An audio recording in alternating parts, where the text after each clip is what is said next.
Halo, selamat pagi anak-anak.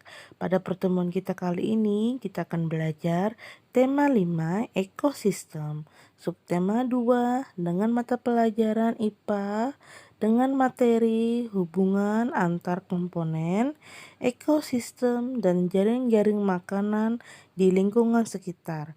Nah, sekarang simak dan dengarkan penjelasannya. A. Rantai makanan pada ekosistem. Tahukah kalian bahwa dalam suatu ekosistem, antar makhluk hidup terbentuk suatu rantai makan? Apakah rantai makanan itu? Rantai makanan adalah peristiwa makan dan dimakan antara makhluk hidup yang satu dan makhluk hidup lainnya yang membentuk suatu urutan tertentu.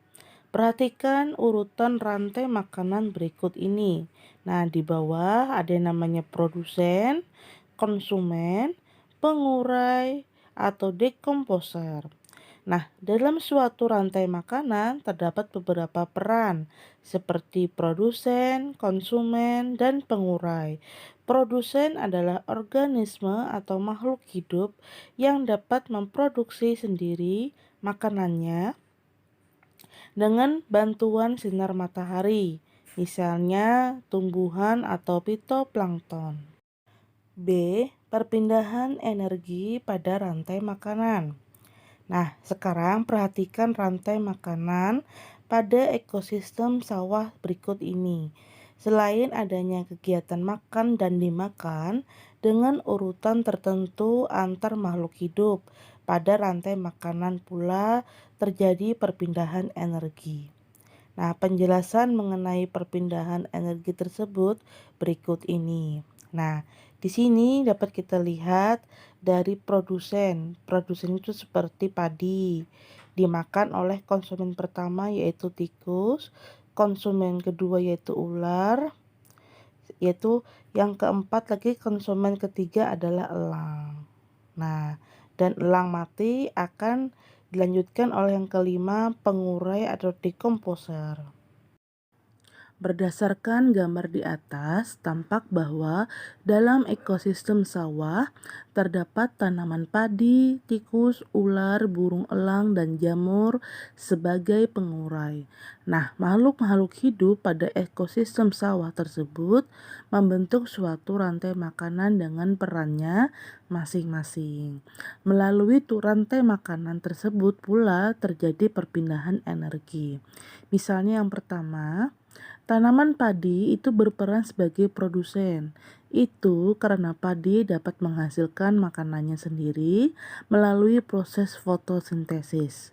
Makanan hasil fotosintesis pada suatu tanaman berupa gula, makanan tersebut disimpan tanaman dalam bentuk biji, batang, buah, dan akar. Yang kedua, tanaman padi dimakan oleh tikus. Itu artinya tikus berperan sebagai konsumen. Karena tikus langsung memakan tanaman padi atau produsen, tikus berperan sebagai konsumen tingkat 1. Biasanya konsumen tingkat 1 ini merupakan hewan herbivora, yaitu kelompok hewan pemakan tumbuhan. Makanan yang dimakan tersebut menjadi sumber energi bagi konsumen tingkat 1 untuk beraktivitas dan bereproduksi. Yang ketiga, lalu tikus dimakan oleh ular. Ular ini menduduki peran sebagai konsumen tingkat 2. Karena ular memakan konsumen tingkat 1, yaitu tikus, biasanya konsumen tingkat 2 termasuk karnivora, yaitu kelompok hewan pemakan jenis hewan lainnya. Dengan demikian, konsumen tingkat 1 menjadi sumber energi bagi konsumen tingkat 2 untuk kelangsungan hidupnya. Yang keempat, selanjutnya ular akan dimakan burung elang. Jadi, elang memiliki peran sebagai konsumen tingkat 3 yang memakan ular sebagai konsumen tingkat 2. Konsumen tingkat 3 menjadikan konsumen tingkat 2 sebagai sumber energinya. Yang kelima, Ketika burung elang sebagai konsumen tingkat 3 mati, tubuhnya akan membusuk selama berlangsungnya proses pembusukan. Tubuhnya akan diurai oleh mikroorganisme berupa bakteri atau jamur. Hasil pengurainya berupa zat-zat organik akan bercampur dengan tanah menjadi humus. Humus ini diperlukan oleh tanaman, termasuk tanaman padi sebagai makanannya atau sebagai pupuk untuk produsen. Yang keenam adalah peristiwa dan proses makan dan dimakan pada rantai makanan di ekosistem sawah ini berjalan dari waktu ke waktu. C. Mengenal simbiosis. Selain tampak pada rantai makanan, saling ketergantungan antara makhluk hidup juga tampak pada hubungan yang terjadi antara makhluk hidup dengan cara yang khas. Hubungan antara dua makhluk hidup yang erat kaitannya tersebut dinamakan simbiosis. Nah, terdapat 3 jenis simbiosis yang perlu kalian pelajari, yaitu ada yang namanya simbiosis mutualisme, simbiosis parasitisme, dan simbiosis komensalisme. Nah, simbiosis mutualisme adalah hubungan antara dua makhluk hidup yang saling menguntungkan. Berikut ini contoh mutualisme. Yang pertama, kerbau dengan burung jalak. Kerbau dengan burung jalak memperlihatkan hubungan simbiosis mutualisme, yaitu kerbau dan burung jalak mendapatkan keuntungan. Burung jalak diuntungkan dengan memakan kutu yang terdapat di tubuh kerbau. Kerbau diuntungkan karena terbebas dari kutu yang membuatnya gatal-gatal. Yang kedua, bunga dengan kupu-kupu.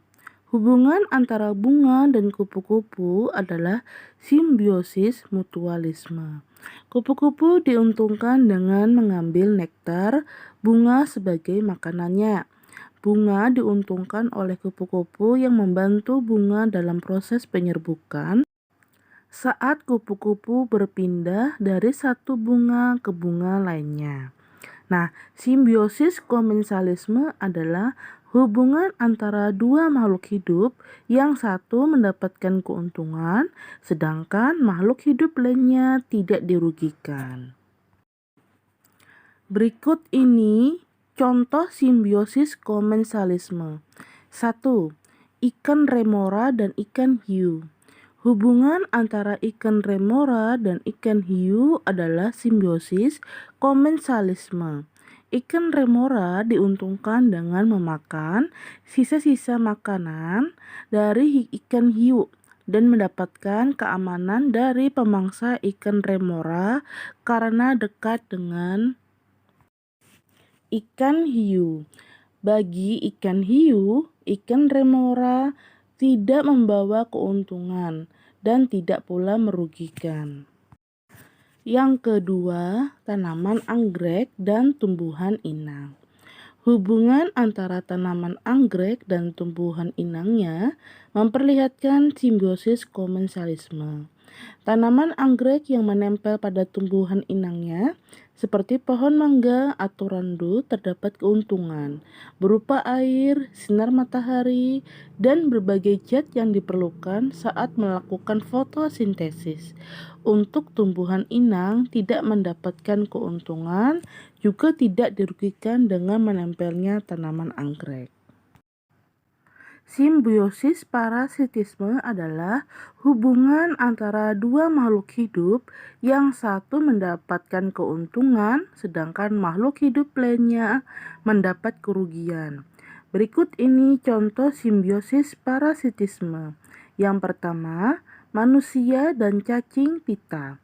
Hubungan antara manusia dan cacing pita adalah simbiosis parasitisme. Cacing pita memakan sari-sari makanan yang terdapat dalam usus manusia.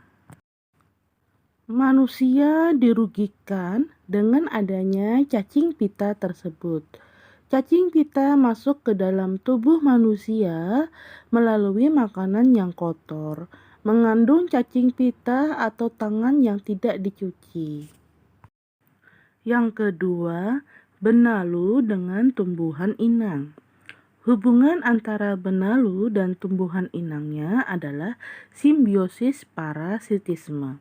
Benalu mengambil sari-sari makanan dari tumbuhan inangnya, sehingga sangat merugikan tumbuhan inang jika tidak cepat dihilangkan benalu tersebut. Biasanya benalu muncul pada ranting atau dahan tumbuhan yang sudah besar. Terima kasih. Selamat belajar di rumah anak-anak. Tetap semangat selalu ya.